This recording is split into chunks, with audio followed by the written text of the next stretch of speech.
So you come across a home for sale online and it sounds awesome until you read that the home is being sold as is. And you ask yourself, okay, what does that even mean? And is this something that I want to get involved in? You are right to be asking those questions because there is a lot that you should know before getting under contract to buy a home as is. Hi, I'm Bethany and I am a realtor with Keller Palmetto, and I've been helping home buyers in Columbia, South Carolina for more than 18 years. If you want to make your home buying experience a lot easier, hit that like button and keep listening because today I'm going to answer some common questions that I get from my own clients about as-is sales. So when a homeowner and a seller are offering to sell a home as is, that lets you know that first and foremost, they are not interested in fixing or replacing anything. It doesn't always mean that there is legitimately something major wrong with the home. You might have some homeowners that just don't have the physical time or the financial capability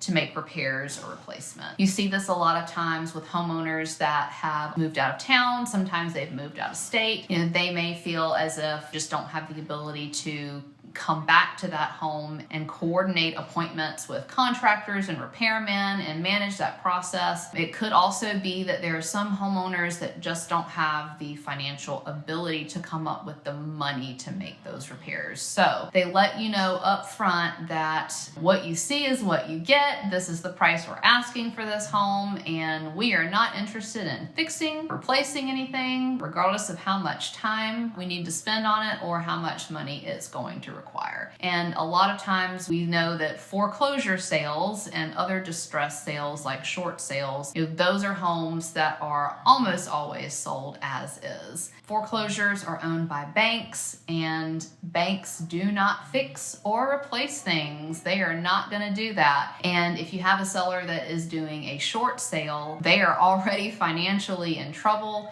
It is highly unlikely that they have the money to fix or replace things in the home that need to be addressed in order for you to purchase it. The second thing we need to know is an as-is sale even compatible with your loan type? Did you know that some loans are not the best option for as-is sales? Hit the like button and give me a thumbs up if you are just hearing and learning about this for the first time. So if you are a home buyer getting certain types of loans, an as-is sale may not be compatible with the kind of loan that you're getting. And a lot of times we will see that be more challenging. It's not impossible, but it is more challenging if you are a home buyer that's getting a VA loan, an FHA loan, or certain specialty financing loans like state housing programs or 100% financing programs that all require the home to be in really good condition. And they may have other requirements that could include having a clear termite letter or having a clear heating and air inspection, or if you have to get a special inspector in for that specific loan program to do their own inspection for the bank on the home's condition. If there are condition requirements attached to your loan or inspection requirements and conditions attached to your loan, an as-is sale may not be compatible with the loan type that you're getting. So you really need to have a conversation with your agent if you are thinking about pursuing an as-is purchase, and ask them, based on my loan type, based on what we know and don't know about this home, do you think this makes sense for me to pursue this as-is sale? Also really important to think about when you are pursuing an as-is sale is, what is the contract going to say about this home and about this as-is sale?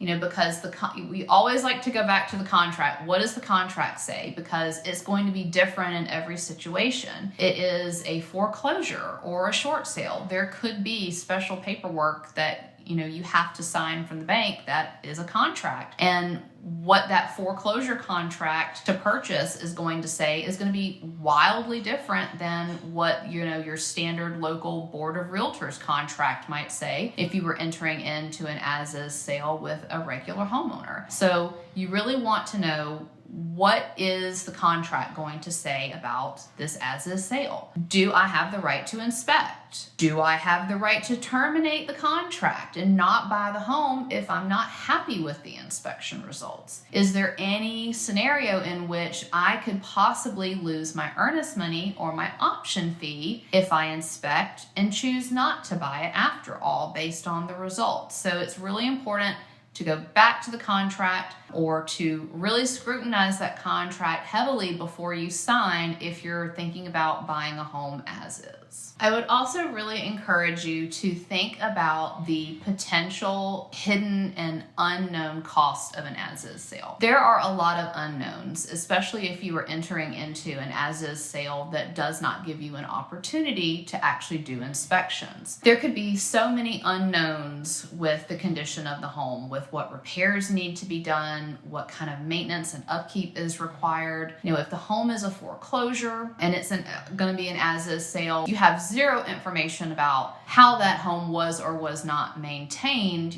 during that previous owner's ownership. You also need to think about, in terms of the condition of the home, what does the contract say? For example, our contract that I use here in Columbia, South Carolina, if this is an as-is sale, even if you have the right to inspect and you do your inspections, the condition of the home, the seller doesn't have to maintain the condition between contract and closing.